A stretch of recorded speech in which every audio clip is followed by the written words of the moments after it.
ச்சே, கண் சிமிட்ட நேரத்துல ஆக்சிடென்ட் ஆயிட்டு. ச்சே, பாவம். வயசானவர் மாதிரி இருந்துச்சு. நல்லா அடிபட்டுட்டோ என்னமோ தெரியலையே. நல்ல வேளை ஹாஸ்பிட்டல் கூட்டிட்டு வந்துட்டோம். என்ன எப்படி இருக்காரு என்னன்னு தெரியலையே. பாத்துட்டு கிளம்பலான்னா போய் 1/2 மணி நேரம் ஆச்சு. எந்த இன்ஃபர்மேஷனும் இல்ல.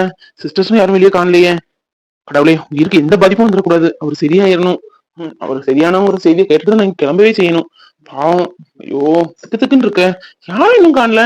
நைட்னால எல்லாரும் தூங்கிட்டாங்களா? எக்ஸ்கியூஸ் மீ சார், நீங்க தான் அந்த பேஷண்டோட அட்டெண்டரா? உங்களோட நேம், அப்புறம் நீங்க என்ன ரிலேஷன்? ஆமா, நான் தான் அவங்களோட அட்டெண்டர். என்னோட தூரத்து சொல்லணும். அவரு எப்படி இருக்காரு இப்போ? கண் முடிச்சிட்டாரா? பரவாயில்லையா? பேசுறாரா? போய் பாக்கலாமா? முடிச்சிட்டாரு. ஆக்சிடென்ட் ஆகி உடனே இங்க கூட்டு வந்ததுனால ஐ திங்க் பொழைக்க முடிஞ்சதுன்னு பெரிய டாக்டர் சொல்லிட்டு இருந்தாங்க. உங்களை பார்க்கணும்னு சொன்னாங்க அந்த பேஷண்ட்டும். Thank God. அப்பா, உயிரே வந்திருக்கு. பொழைச்சிட்டாருல, அது போதும். அப்புறம் இந்த ஹாஸ்பிட்டலுக்குன்னு சில ரூல்ஸ் அண்ட் ரெகுலேஷன் இருக்கு சார். நீங்க தானே உங்களோட அட்டெண்டர், இதுல எல்லாமே ஃபில் பண்ணி ஒரு சைன் போட்டுருங்க. அப்பாட, நல்ல வேலை. அவருக்கு உயிருக்கு ஒண்ணும் இல்ல. இப்பதான் எனக்கு சந்தோஷமே ஆச்சு. அவரை பாக்கலாம்ல? தாராளமா நீங்க போய் பார்க்கலாம். மாப்பிள்ளைக்கு ஒரு போனை போடுவோம் முதல்ல. இது கூட நல்லாதானே இருக்கு. நம்ம டைரக்டா பூமாரியை போய் பார்த்து பேசி அதுல ஒரு கிக்கே இருக்காது.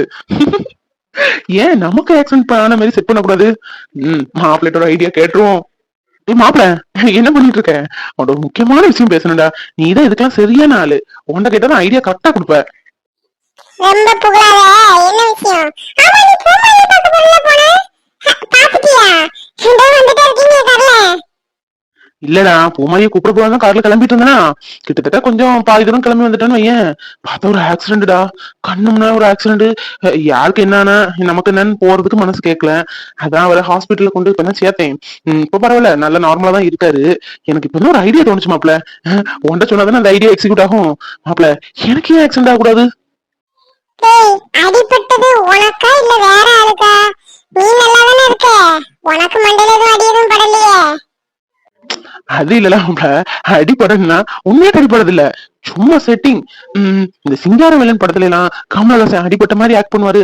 அவங்களுக்கு ஒரு கெமிஸ்ட்ரி, பயாலஜி, பாட்னி எல்லாம் செட் ஆகுமே, அந்த மாதிரி. இப்ப திடீர்னு அப்போ மாதிரி கால போய் விழுந்து மன்னிச்சுக்கோ அப்படி இப்படின்னு சொல்லேன்னு வையன், அது அந்த அளவு ஒரு கிக் இருக்காது மாப்பிள்ள. இது எப்பவுமே காலம் ஃபுல்லா மறக்காம இருக்கணும். மாதிரி அவளுக்கு ஒரு ஸ்வீட் மெமரிஸா இருக்கும்ல, அதுக்கு சொல்றேன். அடிப்பட்ட மாதிரி செட் பண்ணிடலாம். எங்க வீட்டுல அம்மா அப்பாவை எப்படி கிளம்பி வந்துட்டு தான் இருப்பாங்க. அதுக்கடையில நம்ம வீட்டை ஹாஸ்பிட்டல் மாதிரி மாத்திரம். எனக்கு அடிபட்டிருக்கு, ஓகே, எல்லாரும் நம்ப வைக்கணுமாப்ல. ஒரு வாரம் மாதிரியே கிட்டத்தட்ட பிராங்க் வீடியோ மாதிரி நினைச்சுக்க. மாப்ள, உனக்கு என்ன பாவம் நான் பண்ணனே? இந்த சீல தள்ளாம தூங்க மாட்டே போல இருக்க. யாருக்குமே கல்யாணம் அப்படி இப்படின்னு ஃபோர்ஜரி பண்ணி கடவுளே என்ன காப்பாத்துனாரு. இப்ப மறுபடியும் ஒரு பொய்ய சொல்லி என்ன உள்ள கலந்து பேன போட்டுட்ட. அப்படிதானே? அப்படிலாம் இல்லடா. எனக்கு உன்னை விட்ட யார் இருக்கா சொல்லு? உன்னை விட்ட பெஸ்ட் ஃப்ரெண்ட் எனக்கு யார் இருக்கா இந்த மாதிரி இதுக்கெல்லாம் ஹெல்ப் பண்றதுக்கு? நான் நல்லா இருந்தா நீயும் நல்லா இருந்த மாதிரி தானே மாப்பிள்ள. எனக்கு இந்த ஒரு ஹெல்ப் பண்ணக்கூடாதான்? பிளீஸ்டா, உன்னை நம்பிதான் இருக்கேன். நான் எப்படி இப்போ ஒரு ½ வீட்டுக்கு வந்துருவேன். நீ அதுக்குள்ள வீட்டுக்கு வந்து ஹாஸ்பிட்டல் செட்டப் பண்ணி வைக்கிற. அம்மா அப்பா வந்து அவங்களே ஆச்சரியம் பண்ணும் ஆக்சிடென்ட் ஆயிட்டுன்னு. எங்க அம்மா அப்பாவும் கோபத்துல உன்னை திட்டு அடிக்கிறதுக்கும் வாய்ப்பு இருக்கு. அதுக்குள்ள தளர்ந்துடக்கூடாது, சரியா மாப்பிள்ள? ஏதோ முடிவு பண்ணிட்ட என்ன வச்சு செய்யணும்னு. சரி, தலை போன என்ன வாய் போன என்ன, எப்படி போறானா என் நண்பனுக்கா என் உயிர் போகட்டு. சரி வா மாப்ள, எல்லாம் செட் பண்ணி வைக்கிறேன். நீயும் பூமாரி நல்லா இருந்தா அதோட எனக்கு என்ன சந்தோஷம் வந்திருக்கு. என்னவோ உன் கல்யாணத்துல தலை போட்டுட்டேனே, அதுக்கு ஒரு பிராய சித்தமா இதை செஞ்சு தரேன் மாப்ள. வா சிஸ்டர், என்ன யார் இங்க கொண்டு சேர்த்தாங்க? யாரோ தூரத்து சொந்தம்னு சொன்னாங்களே, பேர் கூட சைன் விக்ரம் போட்டிருந்தாங்க. விக்ரம் சொன்னாங்க. பரவாயில்ல சார், அவங்க சரியான நேரத்துக்கு உங்களை கொண்டு சேர்த்தனாலதான் எங்களால காப்பாற்ற முடிஞ்சு. இல்லாட்டா ரொம்ப கிரிட்டிக்கல். நீங்க ஆக்சிடென்ட் ஆன கார் கூட அந்த அளவு டேமேஜ். ஆனா உங்க பாருங்க, உங்களை கடவுள் தான் காப்பாத்திருக்காரு. தூரத்து சொந்தமா? சிஸ்டர், நான் உங்களை பாக்கலாமா? அவரும் உங்களை பார்க்கணும்னு சொன்னாரு. ஐ திங்க் வெளியே போன் பேசிட்டு நினைக்கிறேன். வந்து பார்க்க வருவாரு. ரொம்ப ஸ்ட்ரெயின் பண்ணாதீங்க. அது யாரு? தூரத்து சொந்தம் விக்ரமா? நமக்கு தெரியாம. சரி, யாரா இருந்தா என்ன, நம்மளை காப்பாத்திருக்காங்க. அவங்களுக்கு கண்டிப்பா நம்ம ஒரு தேங்க்ஸ் சொல்லி ஆகணும். Sir, I am Vikram. உங்க உடம்புக்கு இப்ப எப்படி இருக்கு? பரவாயில்லையா? ஓ, நீங்க தான் விக்ரமா? ரொம்ப ரொம்ப தேங்க்ஸ் தம்பி, என்னை காப்பாத்துனதுக்கு ரொம்ப ரொம்ப தேங்க்ஸ் தம்பி. ரெண்டு நாளா டேப்லெட்ஸ் எதுவும் எடுக்கலையா? பிபி சுகர் டேப்லெட்ஸ் எதுவும்? அதான் காரை ஸ்டாப் பண்ணணும்னு பார்த்தேன். என்னையும் மீறி கண்ட்ரோல் இல்லாம ஆக்சிடென்ட் ஆயிட்டு. என்னால நினைச்சே பார்க்க முடியல. கண்ணை மூடி திறக்கக்குள்ள இப்படி ஆயிட்டு. ஓகே ஓகே சார், ஸ்ட்ரெயின் பண்ணாதீங்க, உடம்ப பாத்துக்கோங்க. டேப்லெட்ஸ் எல்லாம் ஒழுங்கா போடுங்க சார். இல்ல டிரைவிங்க்கு ஒரு ஆளையாவது போடுங்க. நமக்கு உயிர் ரொம்ப ரொம்ப இம்பார்ட்டன்ட் சார். போனாலும் வராத ஒரே விஷயம் உயிர் மட்டும்தான். சரி தம்பி, வீட்ல கொஞ்ச நாளாவே கொஞ்சம் ப்ராப்ளம் தம்பி. அதான் ஓவர் ஸ்ட்ரெஸ்ஃபுல்லா இருந்தேன். அதான் வேற எதுவும் இல்ல. நீங்க என்ன ஹாஸ்பிட்டல் சேர்த்ததுக்கு ரொம்ப ரொம்ப தேங்க்ஸ் தம்பி. நீங்க நல்லா இருக்கணும் உங்க குழந்தை குட்டியோடி. ரொம்ப ரொம்ப நன்றி சார். பை த வே எனக்கு இப்பதான் கல்யாணம் ஆகி 25 days ஆகுது. அப்படியே தம்பி, நீங்க ரொம்ப நல்லா இருக்கணும் தம்பி, ரொம்ப நல்லா இருக்கணும். என்னோட ஒய்ஃப் அவங்க அம்மா வீட்ல இருக்காங்க. அவங்கள போய் கூட்டிட்டு தான் கிளம்புனேன் சார். அந்த டைம் தான் உங்களுக்கு ஆக்சிடென்ட் ஆயிட்டு. இனிதான் அவளை கூப்பிட போகணும். சரிங்க சார், உடம்ப பாத்துக்கோங்க. நான் முடிஞ்சா நல்லா வரேன். ரொம்ப ரொம்ப நன்றிப்பா, ரொம்ப நன்றி. என்ன சார் எப்படி இருக்கீங்க? பாக்குறது பாரு. எனக்கு கல்யாணம் ஆயிட்டு தெரியல. அதான் அடிக்கடி உன்கிட்ட பேச முடியல, பார்க்க முடியல. அதுக்கு கோபத்தை பாரு. நானும் உன்ன மாதிரிதான் கோவத்தோடிதான் இருக்கேன். என்னை கெட்டிருக்காருல ஒருத்தர், அவரு மேல உள்ள கோவத்துல அவரு அவரை எனக்கு ஒண்ணும் பண்ண முடியல. கோவமா தான் வருது. ஒரு போன் பண்ண மாட்டேக்காரு. எனக்கு போன் பண்ணணும்னு தோணுது. ஆனா நம்ம ஏன் முன்னக்கூட்டி போன் பண்ணோம் அப்படின்னு இருக்குது. ஏன்னா நாமங்கெல்லாம் இப்படி இருக்காங்களோ தெரியல. குண்டாட்டிட்ட விட்டு குடிச்சு போறதுல அப்படி என்னதான் ஈகோவா பாரு. எவ்வளவுக்கு நேரத்து வருவான்னு எவ்வளவு ஆசைப்பட்டேன் தெரியுமா? இந்த ஊரெல்லாம் சுத்தி வரலாம் அப்படின்ட்டு வரவே இல்லை. எனக்கு எவ்வளவு வருத்தமா இருக்கும் சொல்லு. அவர் வந்து சும்மா விட போறதில்ல. அவர் போன் போடாட்டா என்ன? அவர் என்னதான் இருந்தாலும் என் வீட்டுக்காரரு. அவர் போட்டாதான் பேசணுமா என்ன? நானே போன் போட்டு அவருக்கு நாக்கு புடுங்க மாதிரி 2 கேள்வி கேட்பேன். கேட்ட புதுல அவரை என்னை வந்து கூட்டிட்டு போகணும். அப்படி 2 கேள்வி நச்சுன்னு விக்ரம் ஐ லவ் யூ அப்படி சொல்லிட்டு போதும் ஓடி வந்துருவாரு மனுஷன். என்ன இவா அப்படியும் பேசுதா இப்படியும் பேசுதா? கிறுக்கு என்னமோ பிடிச்சிட்டுன்னு நினைக்கலையோ? எனக்கே தெரியல ராமு. கூடிய சீக்கிரம் கிறுக்கு எதுவும் பிடிச்சிருமோ என்னமோ. சரி, இன்னும் விட போறதுல இப்பவுமே போனை போட்டு ஏன் நேற்று திருவிழாவுக்கு வரல? சரி, அட்லீஸ்ட் ஒரு போன் போட்டாது சாப்பிட்டிய வச்சு கேட்டியா அப்படின்ட்டு 2 கேள்வி கேட்கத்தான் போறேன் பாரு. என்ன என் வீட்டுக்காரர் தானே, பேசவும் திட்டவும் அடிக்கவும் எனக்கு உரிமை இல்ல.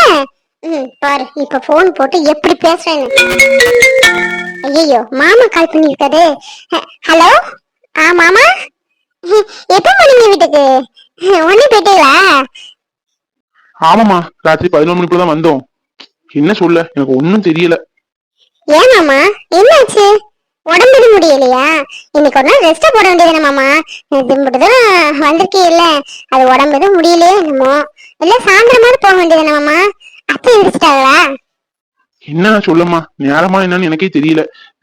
விக்ரமுக்கு ஆக்சிடென்ட் ஆயிட்டு உன்னை கூப்பிடதான் கார் எடுத்துட்டு வந்திருக்கான் போல.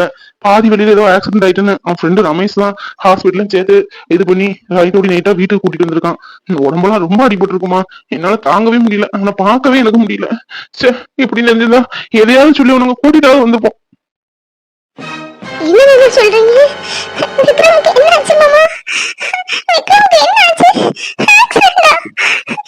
என்ன மாமா, எனக்கு ஃபோன் கூட பண்ணல. நேத்து எப்ப நடந்தது? அவர் எப்படி இருக்காரு மாமா? பேசிட்டாரா? பேசுறாரா? அவர்கிட்ட கொடுங்க மாமா. சரிம்மா, அழாத, ஒண்ணும் இல்ல. என்ன நைட்டு ஃபுல்லா அவன் கண்ணை முழிக்கல இன்னும். நான் முழிச்சோன்னு போன் போடுவேன். வீட்டுல எல்லாத்தையும் சொல்லிடு என்ன. இப்படியே அவனை பாக்கணும், ரொம்ப வருத்தமா இருக்குமா. ஐயோ விக்ரம் பாவம், அவருக்கு என்ன ஆச்சு? இப்படி தெரிஞ்சிருந்தா நான் அவரை வர சொல்லியிருக்கவே மாட்டேனே. ஐயோ பாவம் விக்ரம். என் விக்ரம் எனக்கு பார்த்தே ஆகணும். விக்ரம் அண்ணே. பூமாரி, என்னாச்சு? ஏன் அழுதுட்டு இருக்க? என்னம்மா, உடம்புது முடியலையா? என்ன சொல்லு, சொன்னாதானே தெரியும். அண்ணே அண்ணே, இப்பதான் போன் வந்து மாமா போன் போட்டாங்க. விக்ரமுக்கு ஆக்சிடென்ட் ஆயிட்டானே. எனக்கு இப்பவுமே அவரை பார்க்க போனேன், கூட்டிட்டு போனேன். அவருக்கு எப்படி என்ன ஆச்சுன்னு எனக்கு தெரியலையே. எனக்கு அவரை பார்க்கணும்னு. ஐயோ, மாப்பிளைக்கா ஆக்சிடென்டா? ஐயோ, யார் சொன்னா? சரவணா, இப்பதான் உங்க அப்பாவுக்கு போன் வந்து விக்ரம் தம்பிக்கு அடி போட்டுட்டான். போய் பார்த்துட்டு வந்துருவோம்டா. பாவம் இவ்வளவு கூப்பிடறதுக்குள்ள அவர் கார் எடுத்துட்டு வந்திருக்காரு போல. அந்த இடத்துல ஆக்சிடென்ட் ஆயிட்டு பாவம். ஐயோ, அவருக்கா இப்படி ஆகணும்? ச்சே, என் அத்தை மாமா கூட கூட அவர் வந்திருக்கலாமே. இல்லாட்டி ஒரு போன் போட்டுருந்தா நானே கொண்டு பூ மாதிரியே விட்டுருப்பேனே. ஷோ, பாவம் மாப்பிள்ள. கிளம்புங்கம்மா, கிளம்புங்க. உடனே போய் பார்க்கணும். பேசிட்டு இருக்காதே, உடனே கிளம்புவோம். கார் எடுத்துட்டு வா. நேரம் ஆயிட்டு போவோம். கிளம்புனா சரியா இருக்கும். மாப்பிள்ள சூப்பரா பக்காவா ரெடி பண்ணிருக்க. என்ன பார்த்தா ஆக்சிடென்ட் ஆன மாதிரி எனக்கே ஃபீல் ஆகுதா. இந்த மாதிரி ஃபோர்ஜரி பண்றதுல நீ ரொம்ப டேலண்டடா, ரொம்ப தெரியுத. டேய், உனக்கு என்ன பார்த்தா எப்படி தெரியுது? நான் போன போதுமே இதை செஞ்சுட்டு இருந்தா ஃபோர்ஜரி பண்ணவே நான் வெறும் மெடல் வாங்கின மாதிரி பேசிட்டு இருக்கேன். ஒழுங்கா இருந்துக்க பாத்துக்க. நீயும் என் தங்கச்சியும் ஒன்னா சேர்ந்து சந்தோஷமா இருக்கணும் ஒரே காரணத்துக்காக தான் பண்ணி. அதுக்குன்னு ஃபோர்ஜரி அதுன்னு சொன்னா நடக்கிறது வேற பாத்துக்க கடுப்பாயிருவேன். கோவப்படாத மாப்பிள்ள, சும்மா விளையாட்டு சொன்னேன். ரமேஷ்னா பெர்ஃபெக்ட். பெர்ஃபெக்ட்டுக்கு பேரு ரமேஷ் தான். சூப்பரா பண்ணிருக்கடா. ஆமா, அம்மா அப்பா வந்து பாத்துட்டு போனாங்களா? பாத்துட்டு போனாங்களாவா? ராத்திரி பூரா உன்கிட்ட தான்டா இருந்திருந்தேன், அழுதுட்டே இருந்தாங்க. எனக்கே பார்க்க வருத்தமா இருந்து. நீ நல்லா கொட்டை விட்டு தூங்கிட்டு இருந்த. எனக்கே ஒரு மாதிரியா இருக்குடா இப்பெல்லாம் பண்ணதுக்கு. அம்மா ரொம்ப அழுதாங்க. இப்ப வந்தாலும் வருவாங்க.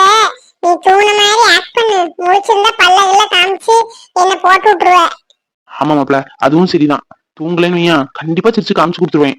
சரி சரி, அம்மா அப்பா வராங்கன்னு நினைக்கேன். ஆக்டிங்க தொடங்கு. என்ன ரமேஷ், நீ கூட இருந்து பாத்துட மாட்டியா? ச்சே, எப்படி அடிபட்டு பாரு கையில எல்லாம். பிள்ளைய பார்க்கவே எனக்கு கஷ்டமா இருக்கு. இப்படின்னு தெரிஞ்சிருந்தா நேத்து அவனை கையோடு கூட்டிட்டு போயிருப்பேன் மேடம். இல்ல நாங்க போங்க, நாங்களும் இங்க இருந்திருப்போமே. ச்சே, என் பிள்ளைக்கு எப்படி ஆகணும்? ஐயோ கவலைப்படாதீங்க அங்கிள், அவனுக்கு ஒண்ணும் இல்ல, நல்லாதான் இருக்கான். தூங்கி எழுந்திரிச்சா சரியாயிரும். டாக்டர் நேரத்தை சொல்லிதான் விட்டாங்க. அநேகமா கொஞ்ச நேரத்துல முடிச்சிருவான். எல்லாம் சரியாயிரும், கவலைப்படாதீங்க. ஒரு வாரம் ரெஸ்ட் எடுத்தா போதும். விக்ரம், விக்ரம், அம்மா பாருடா. விக்ரம், ஏன்டா எதுக்கு கார் எடுத்துட்டு போகணும்?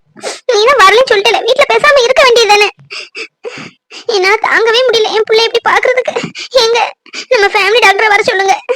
எவ்வளவு ரூபானாலும் பரவாயில்ல, வேற பெரிய ஹாஸ்பிட்டல்ல கொண்டு காமிக்கலாங்க. ஐயோ, கதையை குழப்பிடுவாங்க போல இருக்க. ஏதாவது சொல்லி சமாளிப்போம். அம்மா, பெரிய ஹாஸ்பிட்டல் நேற்று சேர்த்திருந்து அவங்களே எல்லாம் சொல்லிட்டாங்க. ரொம்ப கிரிட்டிக்கலா இருந்தா வீட்டுக்கு விட்டுக்க மாட்டாங்கல்ல. பரவாயில்ல இருந்தா வீட்டுக்கு விட்டாங்க. அவனுக்கு ஒண்ணும் இல்லம்மா, கொஞ்ச நேரத்துல முடிச்சிருவான். நீங்களே பாருங்க, ஒரு வாரம் ரெஸ்ட் எடுத்தா போதும் டாக்டர் சொன்னாங்க. இதுக்கெல்லாம் போட்டு எதுக்கு மறுபடியும் டாக்டர் அப்படி இப்படின்னு. இல்லப்பா, என் பிள்ளை எப்படி பார்க்க எனக்கு தாங்க மாட்டுக்கு. அங்க இங்கேயும் ஓடிட்டு இருப்பான், ஏதாவது சொல்லிட்டு இருப்பான். பாரு, ஒரே இடத்துல இருக்கிறத பார்த்தா எனக்கு ரொம்ப கஷ்டமா இருக்குப்பா. அம்மா, ஒண்ணும் இல்லம்மா, கொஞ்சம் ஏதாவது கஞ்சி எதுவும் ரெடி பண்ணி கொண்டுட்டு வாங்க.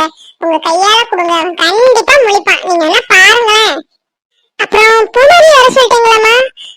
பூமாரியை எனக்கு பார்க்கணும்னு சொல்லி கிளம்புனா, ஆக்சிடென்ட் ஆன போது கூட பூமாரி பூமாரிலாம் சொல்லி ஏதோ புலம்பி இருக்கான். டாக்டர் சொன்னாரு அவங்க ஒய்ஃப் இப்ப கூட இருக்கிறது ரொம்ப நல்லதுன்னு சொன்னாங்க. ஃபோன் பண்ணி இன்ஃபார்ம் பண்ணிட்டீங்கல்ல? ஆமாப்பா, சொல்லிட்டேன். அநேகமா இப்ப கிளம்பி இருப்பான்னு நினைக்கேன். சொன்னோன்னே என்ன அழுக தெரியுமா? பாவமா இருந்து எனக்கு அந்த பிள்ளைய நினைச்சாலே. நான் எதுக்கு கார் எடுத்துட்டு இப்படி போகணும் அந்த டைம்ல சொல்லு. சரி, சாப்பாடு எதுவும் ரெடி பண்ணிட்டு வாமா. ஏய் மாப்ள, பூமாரிய பத்தியா என்ன அழுதுக்கா? உங்க பாசம் எல்லாமே அழுதுருப்பா. என்ன பாரா, ஃளைட்ட பிடிச்சது வந்திருப்பாள. இன்னும் அரை மணி நேரம் ஒரு மணி நேரத்துல வந்திருப்பாங்க பாரு. மாப்பிள்ள, பூ மாதிரி வந்ததெல்லாம் பார்த்தா நம்புவாள்ல. அவளுக்கு கொஞ்சம் கிரிமினல் மைண்ட்லாம் உண்டு. பார்த்தா நடிப்புன்னு சொல்லிடக்கூடாது, பக்காவா இருக்கணும் ஆக்டிங். ஒரு வாரம் அவளை வச்சு செய்ய போறேன் பாரு. ஒரு வாரம் தாக்கு பிடிக்குமான்னு எனக்கு தெரியல. இப்பவுமே உங்க அப்பா வேற ஹாஸ்பிட்டல் போமா, வேற டாக்டர் பாப்போமான்னு சொல்லிட்டு இருக்காங்க. ஒரு வாரமா தாங்காது மாப்ள. 3 நாள்ல உன் டிராமா நிப்பாட்டி நீயும் பூமாரி சந்தோஷமா இருங்க. அவ்வளவுதான், ஏதோ என்னால முடிஞ்சது. ரொம்ப தேங்க்ஸ் மாப்பிள்ள. பூமாரி கண்டிப்பா வருவாளடா. அவளை பாக்கணும்டா. நிறைய பேசணும் அவள்கிட்ட மனசு விட்டு. அவ கையை பிடிச்சிட்டு காலை ஃபுல்லா என் வாழ்க்கையை நடத்தணும்டா. மாப்ள, கண்டிப்பா உன் நல்ல மனசுக்கு பூமாரி நீயும் சந்தோஷமா இருப்படா. நீங்க எந்த சந்தோஷமா இருந்தா எனக்கு அதுவே போதும்டா. என்னவோ பாதிடே டைவர்ஸ் பண்ணி போயிருவீங்களோ, பிரிஞ்சிருவீங்களோன்னு என் மனசுக்குள்ள எவ்வளவு வருத்தமா இருந்து தெரியுமா? நம்மளா ஏற்படுத்தி கொடுத்த கல்யாணம் டைவர்ஸ் ஆயிடக்கூடாது கடவுளே அப்படின்னு நான் எத்தனை முறை கடவுள்கிட்ட வேண்டியிருக்கேன். பேரும் வாழன்னு நினைக்கீங்களே அதுவே போதும் மாப்ள. கண்டிப்பா நீங்க நல்லா இருப்பீங்க. நீ வேணா பாரு, அடுத்த வருஷம் இதே நேரம் உன் கையில ஒரு குட்டி பாப்பா மட்டும் இல்ல, என் பேரு ரமேஷ் இல்லடா. உண்மையோட சொல்ற? குமாரி என்கிட்ட பேசுவாளா? அடுத்த வருஷத்துக்குள்ள நடந்துருமா? ரொம்ப சந்தோஷமா இருக்கு மாப்ள. அப்ப என்ன டூயட் தான்.